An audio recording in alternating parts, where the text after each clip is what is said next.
All right, Republican lawmakers, including our next guest, are calling on the Defense Department, the Navy specifically, to allow a Navy SEAL commander to retire honorably after an initial probe found that he was not at fault for the death of a trainee during the infamous Hell Week back in 2022. Former Navy SEAL Team 6 commander, GOP Congressman Ryan Zinke joins us now. Congressman, thanks for being here. Kind of a redo from yesterday. We were going to talk about it. We had some technical issues. We are back. So the commander's name is Captain Brad Geary, and the candidate who died, his name is Seaman Kyle Mullen.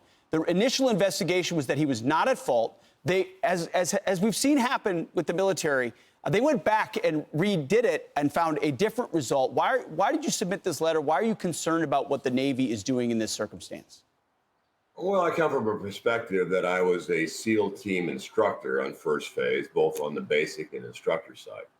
And, the training itself is designed to be very, very difficult, obviously, to test but not main.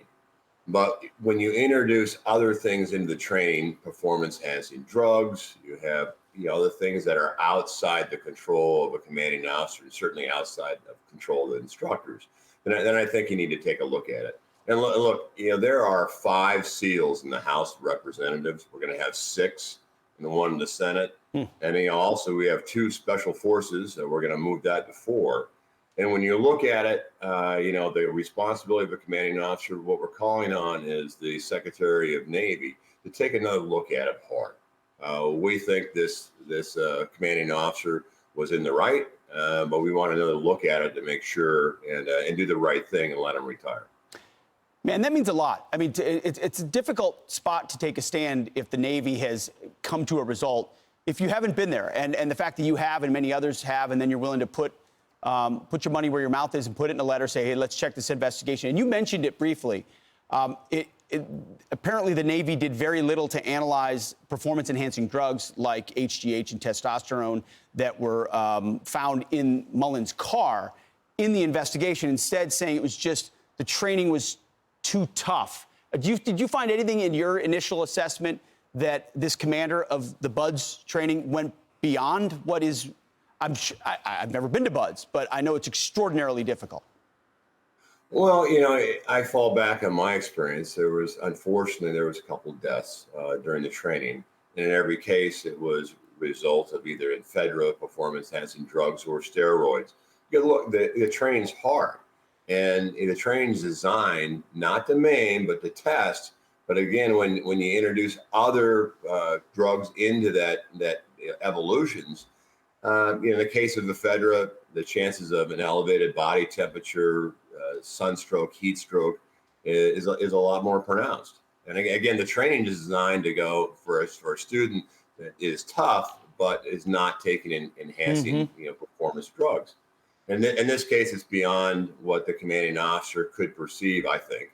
But again, we're asking for the Department of Navy, specifically the Secretary, to take another look at it and do the right thing. We're going to stay on this case because when commanders are not given the latitude to lead the way they ought, training changes or gets softer, and as a result, you have less prepared SEALs or soldiers on the other side of it. By the way, we asked the Navy for a statement on this specifically. This is what they said.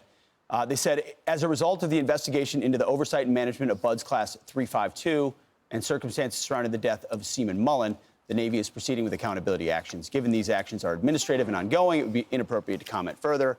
You're simply saying, hey, take another look at this case. And by the way, I hope you succeed in more SEALs, more special operators in the House. We need it. So, Congressman Ryan. Well, I think America realizes it's a very difficult mission, and there are unfortunate tragedies during the training. And that's unfortunately a part of life. We could do what we can and make sure, again, the training tests, but doesn't maim or kill.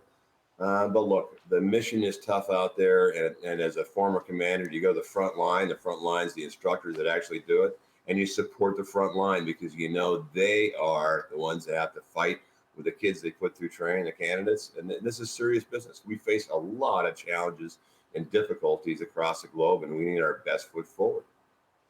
You know it, and you've lived it. Congressman Ryan Zinke, thank you. Good luck in a couple of weeks. Appreciate it. Always a pleasure, Pete. I look forward to talking to you and bringing you out to Montana. Come on out to Montana and enjoy. All right. Deal. I was out there this summer. I'm coming back again. You got it. Thank you, sir. Appreciate it. I'm Steve Ducey. I'm Brian Kilmeade. And I'm Ainsley Earhart. And click here to subscribe to the Fox News YouTube page to catch our hottest interviews and most compelling analysis.